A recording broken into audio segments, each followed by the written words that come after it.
Welcome back to my channel. Thank you very much for your support, whether you're a subscriber or you're new to the channel. Very much appreciated. It makes it all worthwhile. So join me here as I try and take on the challenge to become the leader on the Microsoft 2024 weekly challenge.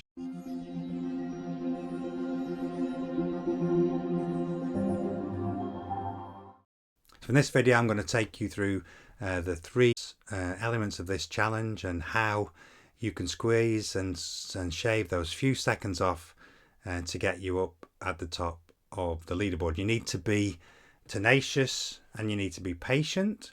Sometimes you will do one of the elements of the challenge and think you did really well, and then while you're doing the others, somebody will pip you at the post and move you down the list, because it is a competitive environment. But you need to be confident, you need to be focused, and above all, you do not need to be put off by multiple and disastrous crashes.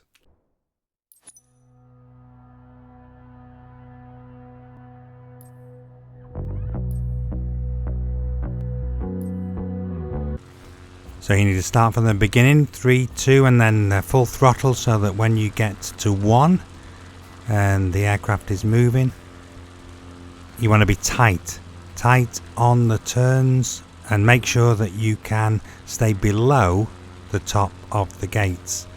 If you go above the gates, then the gates will be forfeited. Be careful. You see the aircraft shake there? That's the rudder. So with the joystick, the rudder is on the twist on the joystick. You want to be moving the joystick right and left and back and forwards. Otherwise, you see the shake again, then you're going to lose a little bit of time. Turn into those turns, turn early, make sure that you're not going through the gate, you're flying into the gate turns. Over this hill, dive down, try and get some speed. You need speed. You see the little red box means that I'm slightly behind here, the time that I need. But I gathered some speed down the bottom of the valley. Hold the bottom of the valley, and then we're going to climb up. Still slightly behind there on the timing, but I got a little bit worried here, but I decided to stay with it. So you see there across the bottom of the valley, we've gained some time over the top. Push down, not too much. Whoops, see daisy, around the gates, and so we're about a minute and a half ahead. So you want to again be flying into the gates. Make sure you're getting as close as you can to the side, obviously without hitting them. Over the top here, and then straight down into the next gate, and then dive down into the valley. This one at the bottom here is really tricky. Time and time again I missed this bottom gate.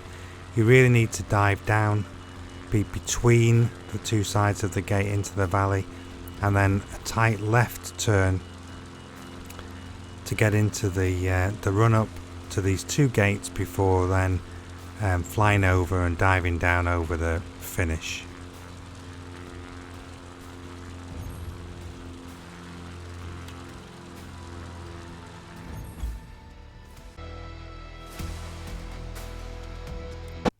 So the Sidewinder low altitude challenge, how low can you go? You need to really get down there, but not that low. I had a few crashes on this one, pushing at the edges, particularly on the speed, so you need to be pushing forward on the throttle, on the 2 on the countdown. Watch out for the afterburners being alight so you can get the full speed. Then you want to be anticipating the turns so that you can stay ahead, keep the numbers in the green so that you're ahead of the previous time, and then you're improving on your performance. You need to pull into the turns, and when necessary you can fly inverted so that you can pull back and pull down so that you can stay close to the floor and keep the altitude as low as you possibly can.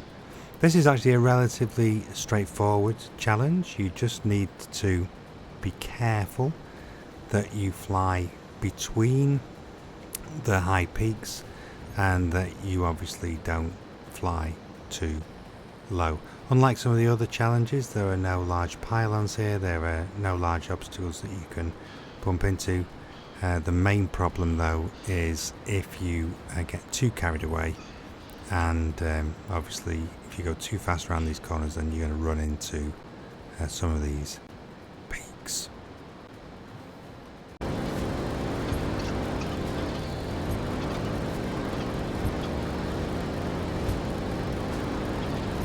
So as you come round the last turn and over the treetops, still stay as low as you can across the treetops. Drive for the line and push forward on the joystick as you go over, so you're as low as you can be as you cross the finish line.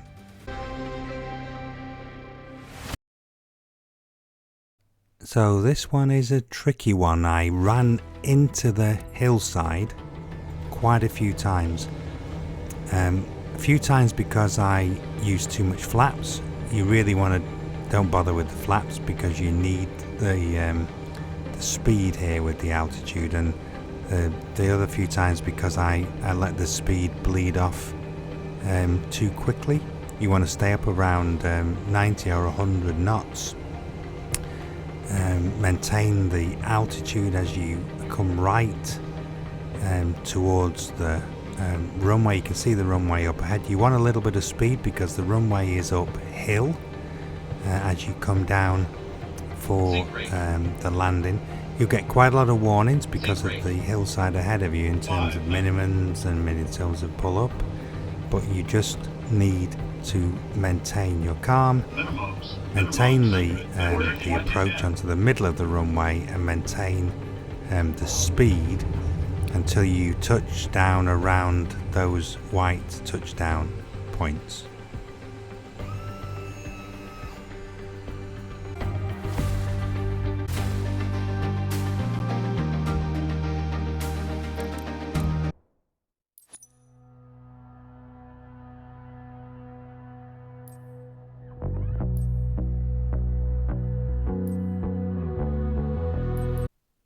Okay, I hope that's helpful. That's all I've got for you in this video. If you liked it, please like it. Subscribe if you want to be uploaded. That's all I've got for you in this video. If you liked it, please like it. Subscribe if you want to be notified when other videos are uploaded. And leave me any comments. I'd love to hear from you, and I'll catch you next time.